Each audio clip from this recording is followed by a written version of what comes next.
મોબાઈલને કારણે એક યુવતી માનસિક અસ્થિર થઈ ગઈ. ખાવા પીવાનું ભાન પણ ભૂલી ગઈ. ચહેરો પણ ત્રાંસો થઈ ગયો. એટલી હદે મોબાઈલની લત તેના દિલોદિમાગમાં ઘર કરી ગઈ કે આખરે ડિપ્રેશનમાં તેણે મોતને ગળે લગાડી દીધું. સુરતના ગોપીપુરામાં 20 વર્ષીય યુવતીના આપઘાત કેસમાં પરિવારજનોએ ચોંકાવનારા દાવા કર્યા છે. દાવો કરાઈ રહ્યો છે કે યુવતીને મોબાઈલની ખૂબ જ લત લાગી હતી. મૃતક યુવતીના ભાઈએ મીડિયા સમક્ષ મોટો ખુલાસો કર્યો છે. મોબાઈલને કારણે બીમાર થયા બાદ પરિવારે યુવતીને મોબાઈલ આપવાનું બંધ કરી દીધું હતું.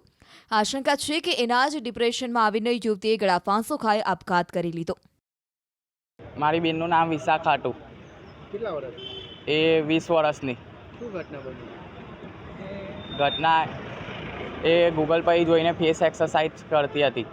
પછી એનું ડાચું હલવા માંડ્યું ને તો અમે ડૉક્ટર પાસે લઈ ગયા ફેસના. તો ફેસનો ડૉક્ટર પરની દવા ચાલતી હતી, થોડાક સમય ચાલી, 15 દિવસ મહિનો. પછી ફેસનો ડૉક્ટર કહે કે આનું ફેસ બરાબર જ છે. પછી માનસિક ડૉક્ટર પાસે લઈ ગયા એને. માનસિક બી થતો હતો એને, એટલે પછી 2 મહિના માનસિકની દવા કરી છે. સુરતમાં કઈ જગ્યા પર? સુરતમાં તમે કઈ જગ્યા પર છો? ગોપીપુરા મોટી છીપવાર.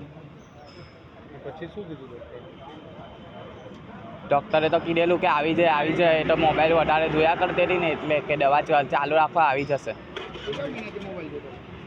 એ તો પહેલેથી જ મોબાઈલ જોતી હતી. હમણાં તો આવું ડૉક્ટરે કીધું પછી અમે તો મહિનાથી મોબાઈલ આપતા જ નથી, એને બંધ કરી નાખેલું મોબાઈલ આપવાનું.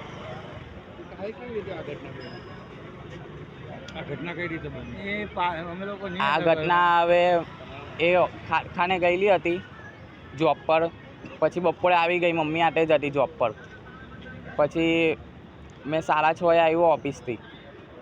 તો આ લોકો નીચે લઈને દોડતા હતા બધા, એમ કે ફાંસો ખાઈ ગઈ. તો મેં બી તરત દોડ્યો એ લોકો હાથે, તરત રિક્ષામાં લઈને. રિક્ષા કરાવીને અમે બધા હોસ્પિટલ ગયા. ભટ્ટ હોસ્પિટલ. ડૉક્ટર કહે કે ની જીવે, ના પાડી દીધી ડૉક્ટરે. મોબાઈલને કારણે એક યુવતી માનસિક અસ્થિર થઈ ગઈ. ખાવા પીવાનું ભાન પણ ભૂલી ગઈ. ચહેરો પણ ત્રાંસો થઈ ગયો. એટલી હદે મોબાઈલની લત તેના દિલોદિમાગમાં ઘર કરી ગઈ કે આખરે ડિપ્રેશનમાં તેણે મોતને ગળે લગાડી દીધું. સુરતના ગોપીપુરામાં 20 વર્ષીય યુવતીના આપઘાત કેસમાં પરિવારજનોએ ચોંકાવનારા દાવા કર્યા છે. દાવો કરાઈ રહ્યો છે કે યુવતીને મોબાઈલની ખૂબ જ લત લાગી હતી. મૃતક યુવતીના ભાઈએ મીડિયા સમક્ષ મોટો ખુલાસો કર્યો છે.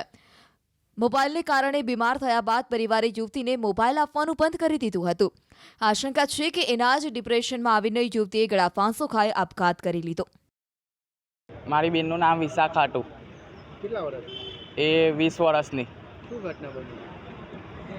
ઘટના એ ગૂગલ પર જોઈને ફેસ એક્સરસાઇઝ કરતી હતી. પછી એનું ડાચું હલવા માંડ્યું ને તો અમે ડૉક્ટર પાસે લઈ ગયા ફેસના. તો ફેસનો ડૉક્ટર પરની દવા ચાલતી હતી, થોડાક સમય ચાલી, 15 દિવસ મહિનો. પછી ફેસનો ડૉક્ટર કહે કે આનું ફેસ બરાબર જ છે. પછી માનસિક ડૉક્ટર પાસે લઈ ગયા એને. માનસિક બી થતો હતો એને, એટલે પછી 2 મહિના માનસિકની દવા કરી છે. સુરતમાં કઈ જગ્યા પર? સુરતમાં તમે કઈ જગ્યા પર છો? ગોપીપુરા મોટી છીપવાર. પછી શું કીધું? ડૉક્ટરે તો કીધેલું કે આવી જાય. એ તો મોબાઈલ વધારે જોયા કરતી હતી ને, એટલે કે દવા ચાલુ રાખવા આવી જશે.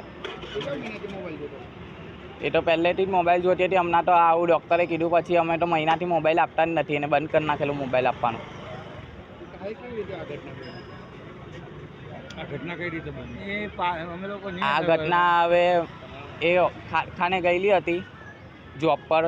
પછી બપોરે આવી ગઈ, મમ્મી હાથે જ હતી જોબ પર. પછી મેં 6:30 આવ્યો ઓફિસથી. તો આ લોકો નીચે લઈને દોડતા હતા બધા, એમ કે ફાંસો ખાઈ ગઈ.